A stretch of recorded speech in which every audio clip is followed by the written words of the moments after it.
In the last video of my Agile by Example series, I was talking about Agile Manifesto and its principles.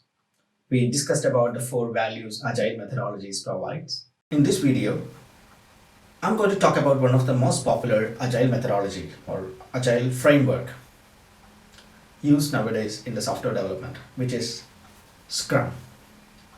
There are plenty of Agile frameworks available. So in this series, I will be covering at least few of the most popular ones. I want to go for a bit hands-on way.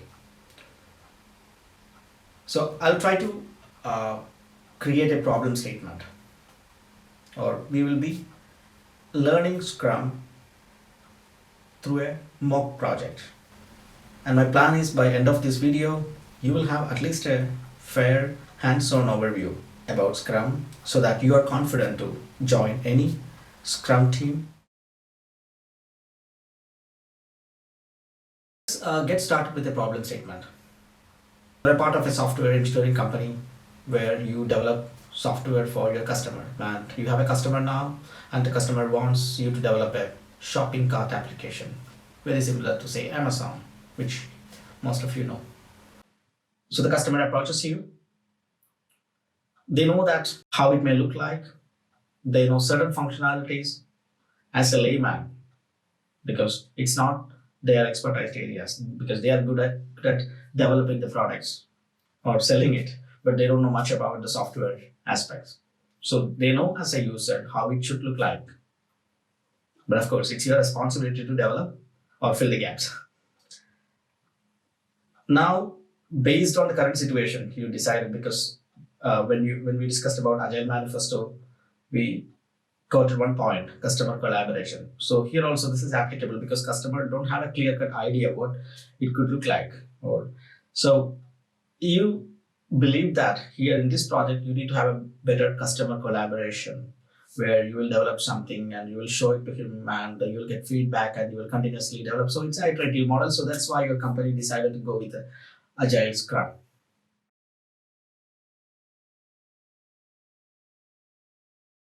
Scrum team. So when we start this video, this portion, I will be talking more about certain keywords which may not be clear, but while we go, it will become very clear. I hope so. Yeah. So ideally, a Scrum team will have a size of around 6 members. Above 6 members, if there are above 6 members in Agile team, Scrum team, it may not be that easy to manage. That's why it's a recommended size. And any Scrum team need to have a product owner. So you have a product owner and you have a 6-member team for this particular assignment. And certainly you need to have a technical architect who owns the solution. And you need to have a Scrum master. So Scrum master and the product owner, Scrum team, those are the 3 keywords here.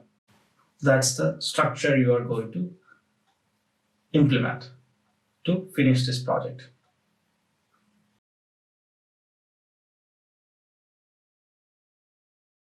Let's talk about product owner.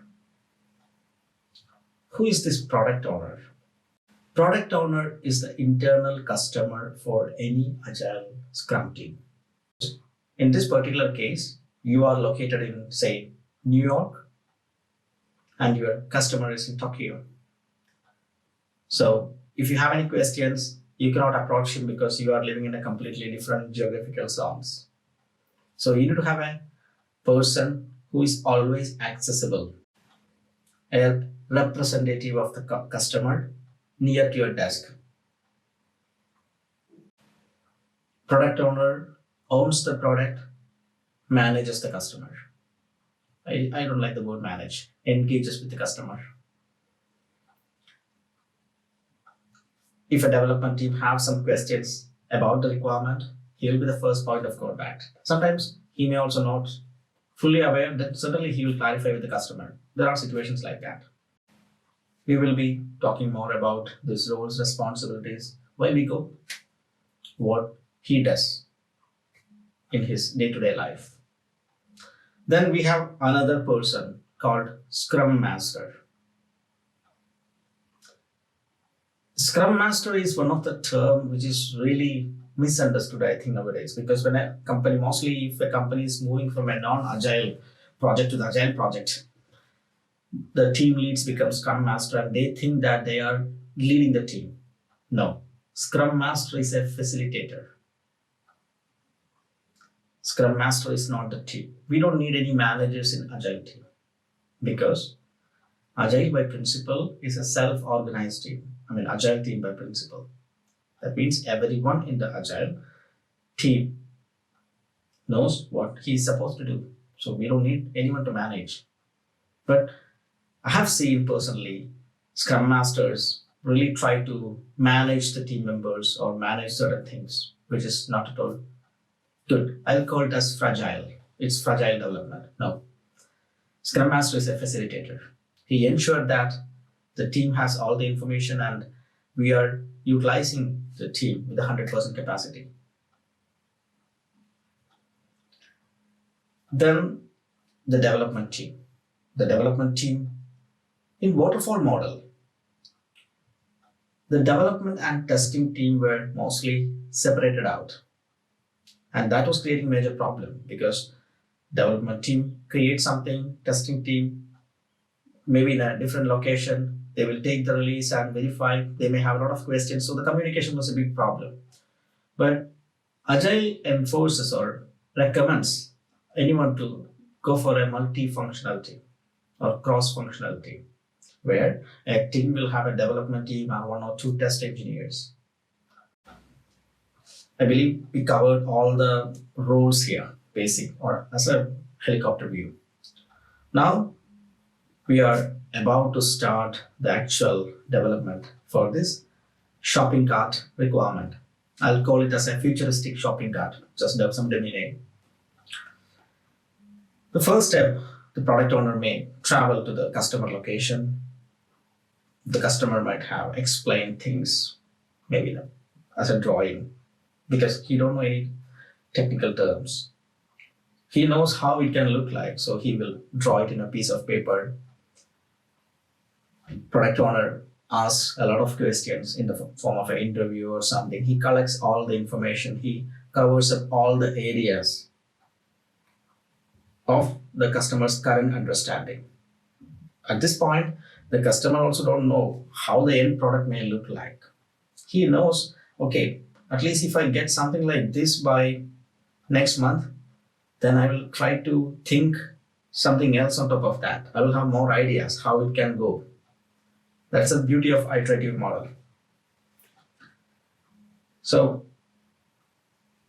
product owner gather all the information. Then he prepared epics and user stories. Another two more keywords. Epics and user stories. User story is a requirement where the product owner will interpret the needs of the customer in the form of a user story. And epic is a high-level user story kind of thing. So one epic, maybe in this case, particular case, maybe we'll just try to brainstorm a bit. So the customer was telling that, okay, I want to have a web page so that user can register himself with an email ID. Then I will have a login page. If the registered user logs in, then we will show some list. I want to see how it looks like. That's the first release requirement. Then the product owner come back. He knows, okay, these are the areas customer would like to see in the demo. Demo is another keyword. He prepares the user story. So the user stories could be, I'm just referring my page here. So a user story could be, as a user, I shall be able to sign up with the shopping cart application. Or as a user, I shall be able to enter my details, my email address, password, and my residential address to sign up with this system. That could be another story. As a user, after I log in, I can see a list of products which I can purchase. In that format, the product owner will prepare a backlog of user stories. Backlog is another term. Then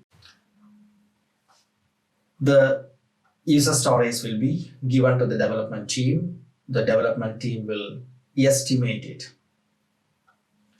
through a refinement process. It's called Scrum refinement, user story refinement, where they will go through the user story. They will try to understand the technical aspects of the user story. They will estimate the user story in terms of story points. They will create subtasks out of the user stories. And all the estimated stories based on the capacity of the team, they will take it into a sprint. We call it a sprint. One sprint could be 2 weeks or 3 weeks, depends on the company or the product needs.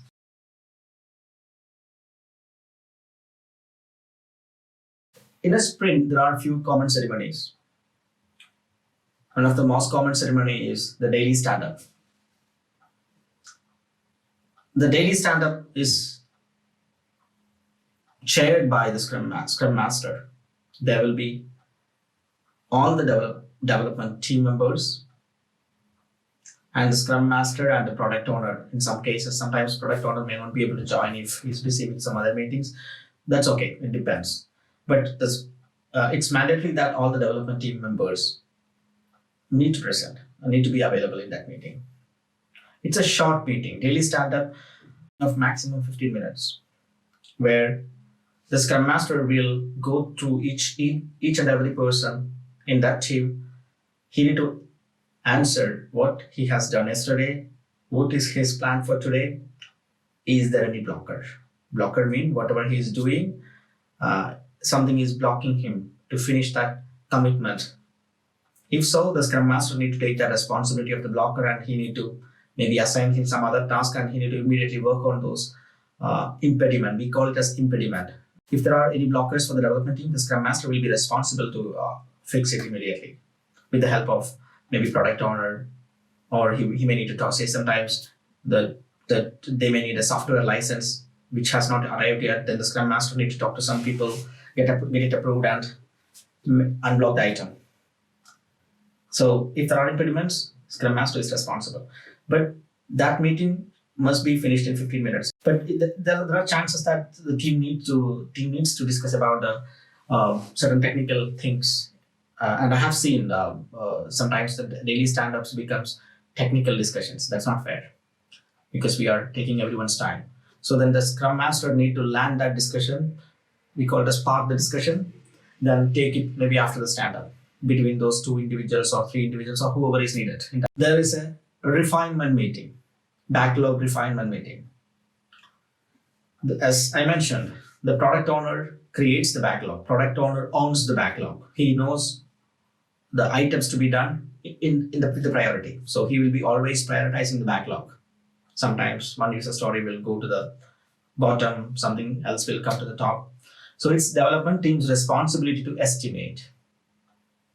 So in this refinement meeting, the development team, the product owner, Scrum Master, and the technical architect, if it's applicable, will sit together maybe for say 1 hour, go through the user stories, ensure the Scrum Master usually chair this meeting, but product owner must be there. Without product owner, this meeting has no value. Then the team may have some questions about the user stories. Then the product owner will try to clarify it. Then they may have a technical discussions there. The technical architect will get in and he will try to clarify the aspects from the technical point. But the ultimate aim is to estimate the user story. Unlike the waterfall model, the development team is responsible for estimating his work because they are the subject matter experts, or they know how much time it may take for them to do. But how you will estimate a user story? We human beings are very bad at estimating. We usually say, oh, it takes few hours, we will finish, but sometimes we may end up in weeks. But we are good at comparing things. Can say, compared to this is small, or compared to this is big. So in Agile user story estimation, we do that kind of comparison. There are multiple ways to do the estimation. One of the standard way is to do this planning poker. It's basically a card game. The Scrum Master will give some cards to all the development team, and they will pick the user story. Product owner will explain in and out about the user story. They will try to create the subtasks. Then they will estimate it. The user story will be estimated in story points. Usually in this planning poker card, it follows a Fibonacci series. It has some numbers like 0, half, 1, 40, 2, even no idea, some numbers. Then, after all these discussions, they will go to the estimation phase. They will pick up, each team member will estimate. They will just raise their estimation about this story. Someone will say it's an easy task because he may be very experienced. But maybe a junior engineer or someone who joined the team may say 40. Depends. Or they may have different views about this particular user story.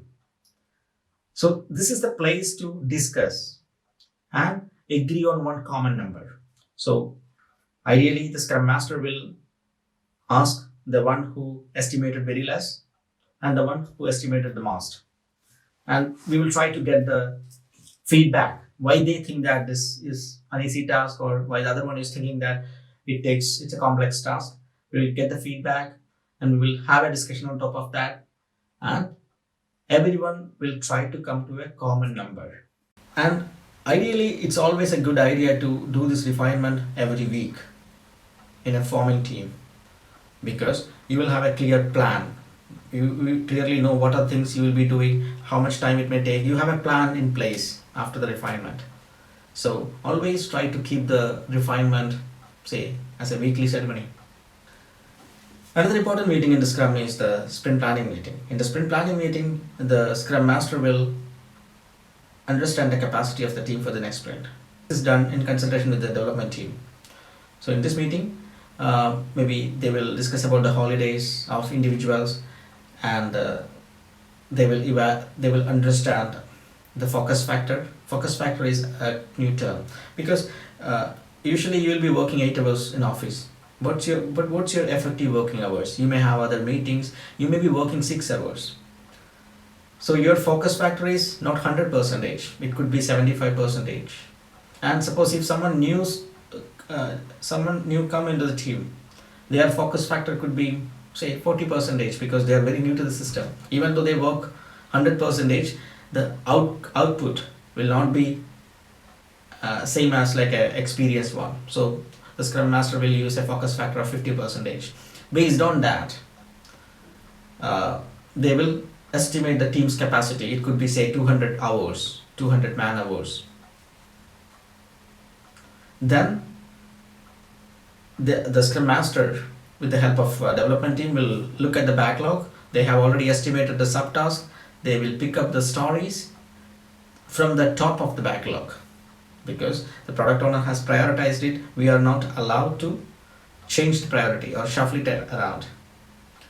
The product owner and the team will pick up the topmost items based on the capacity, and they will start the sprint. That's the sprint planning meeting. That happens usually in the end of the sprint, last day of the sprint, so that they can start the next sprint and the next working day. The last important meeting in the Scrum is retrospective. The beauty of Agile is that we know we are not perfect. We are learning from mistakes. Agile also advocates the team to retrospect themselves as a team. So in the retrospective meeting, the Scrum Master talks to the team, he will try to, maybe there could be some games to get everyone into the same boat. Then they will try to discuss about what was good in the last sprint, what needs to be improved, what is not at all working, and everyone will try to write their own points in sticky notes. They will paste it on a wall. Then we may have around 20 points. Okay, we know, okay, we performed very well, we had a great demo, that's a good item. Another item, we had a lot of problems with the IT, we were not getting license for the requested software and it was delaying our delivery. That's an area to improve. Then they will create action items, they will formulate the action items, and the team themselves assign those action items and try to improve. So these items should not pop up in the next sprints. That means we are improving every day. So the retrospective is a must meeting for any Agile Scrum team. It will help any team to become very self-organized, and they will learn from the mistakes. There is one more important ceremony in the Agile Scrum is the sprint review, where the team will have a chance to demonstrate their last sprint achievements to the product owner or a customer representative or some management team. They will try to give a feedback, and based on the review, the product owner approves the user story, accept the user story, so that the product owner can showcase the same demo to the customer, get feedback. Then we will go again. Then the customer will give some more inputs. The product owner will prepare the next set of epics and user stories. The Scrum Master is the owner of the active sprint. That means he should not change the scope of the sprint. Sometimes if there are pressure from product owner, we should not pick up some story from the backlog and move something else to backlog. He should protect the development team from the product owner. If there are certain requests coming in, he should try to understand, negotiate with the product owner, ensure that the development team is not getting any scope change or focus change. In an Agile Scrum active sprint board, in an Agile Scrum board, usually a user story or a task will go through various phases. When we start the sprint, all the stories and tasks will be in the to-do. Then in the first day stand up, the team members will pick up the. I have noticed one of the bad practice that, okay, the Scrum Master assigns tasks to the people. Ideally, it should not be, because we are all self-organized team. The development team need to pick up the story. Say that, oh, I can pick up this story. Then maybe if you are using a physical board, we will mark that your name in that sticker. Then we will move it to the progress. And once you complete that story, it will go to testing. That's why we have a test engineer in a multifunctional team, in a cross-functional team, where once the feature is developed, the test engineer will quickly do the testing, then he accepts it, then it will go to done.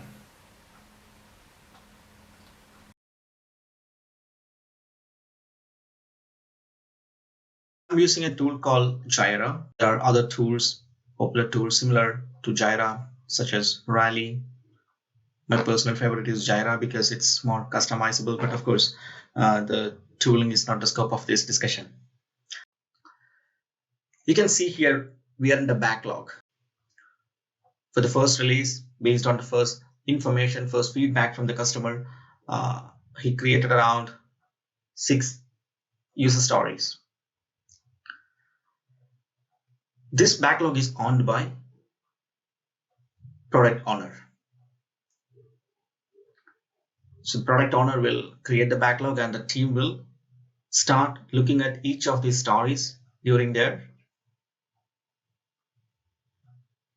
backlog refinement meeting. Let's open a particular user story. I'm opening it in my new tab.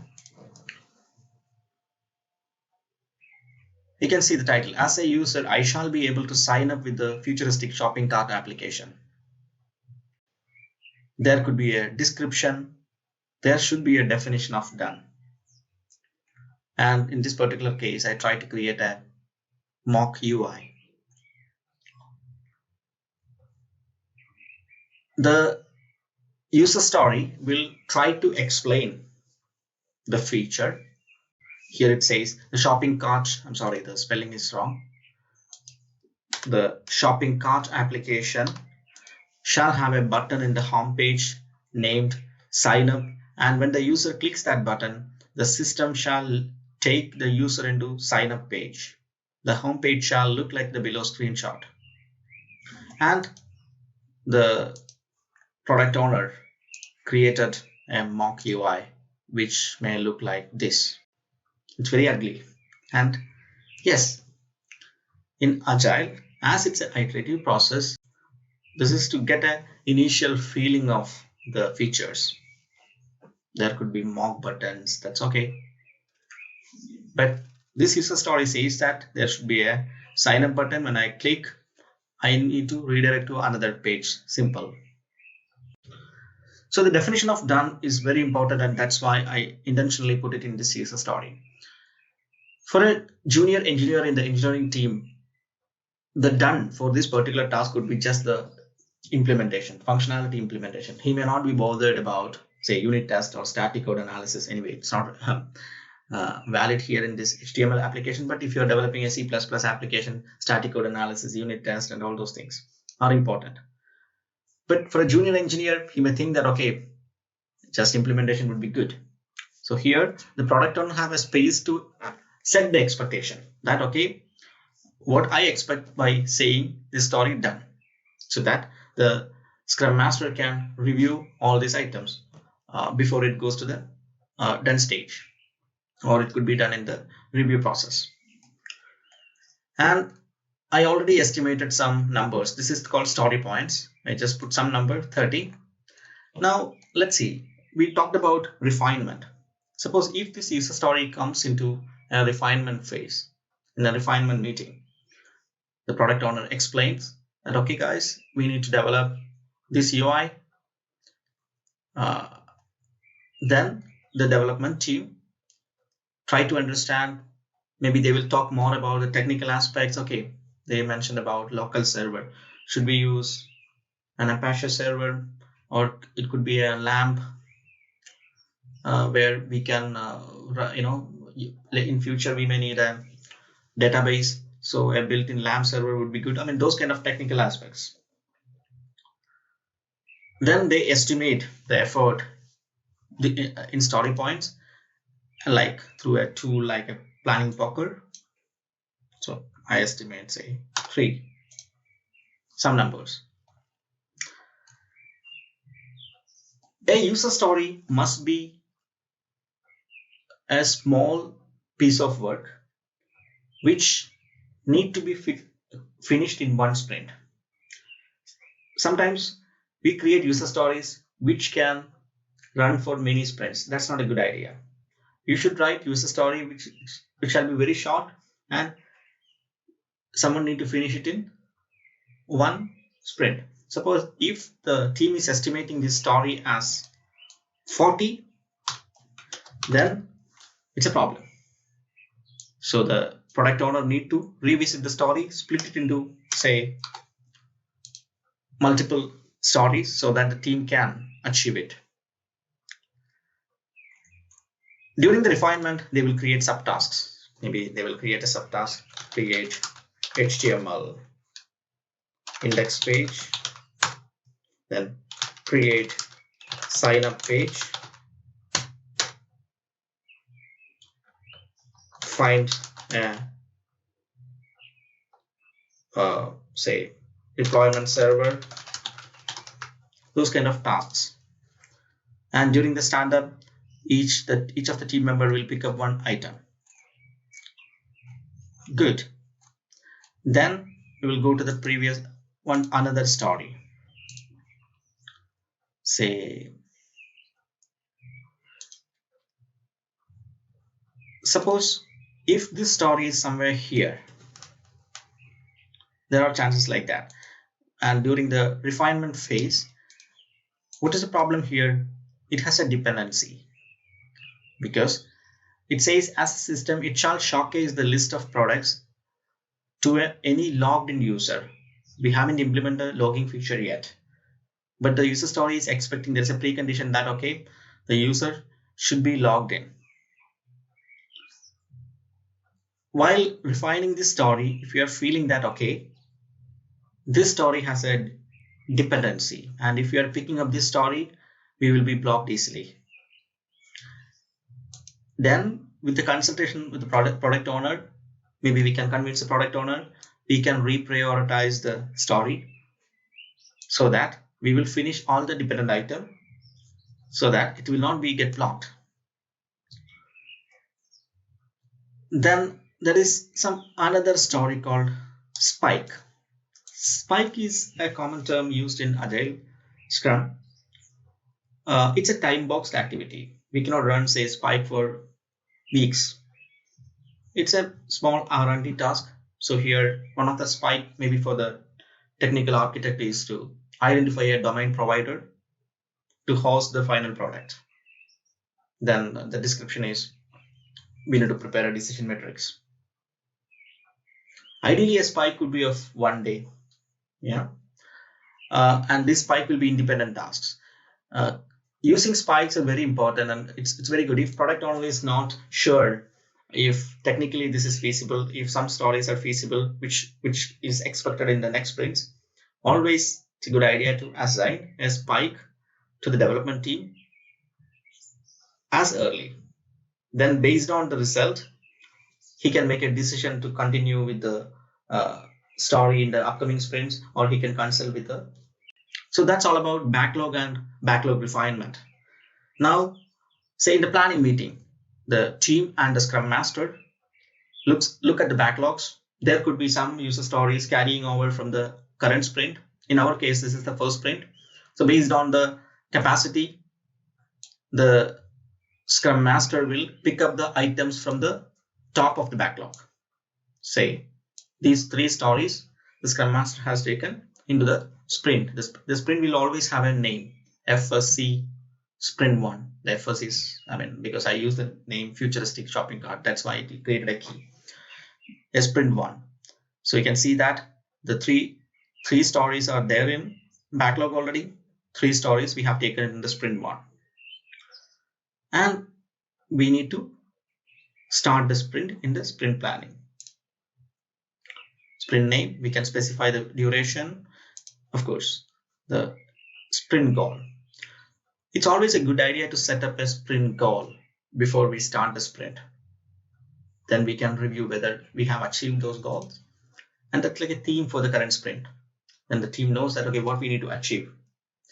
Here, the theme could be user registration and demo. A simple sprint goal. Now the sprint has been started. You can see it in the active sprints. This is like a common Agile Scrum board. Here it's a digital board. In most of the time, you can see physical boards next to the development team where they can do the stand-ups.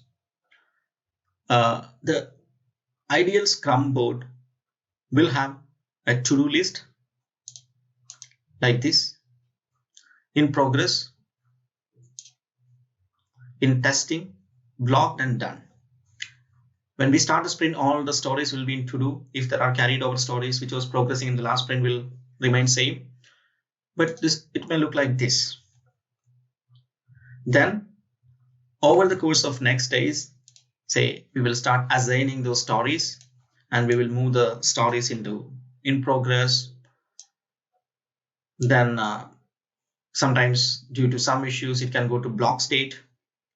Once you implement the feature, it will go to the testing mode. If you have a cross-functional team, that means the tester will pick up this story or this feature, He will ensure that this is done as per the test case he has written based on the user story. If so, it will go to done. If there are bugs, it will go back to in progress. And if there is an item in the blocked, which is the impediment, the Scrum Master will jump in and he will try to resolve it so that it will go to the in progress. Sorry. Yeah. You can see here 10 days remaining because I'm using a 2 days sprint. Once you finish the sprint, you can complete the sprint here in the Jira board. Then we can specify, okay, whether we need to move the pending items to the new sprint or the backlog, and just finish. And that's all about the user story workflow.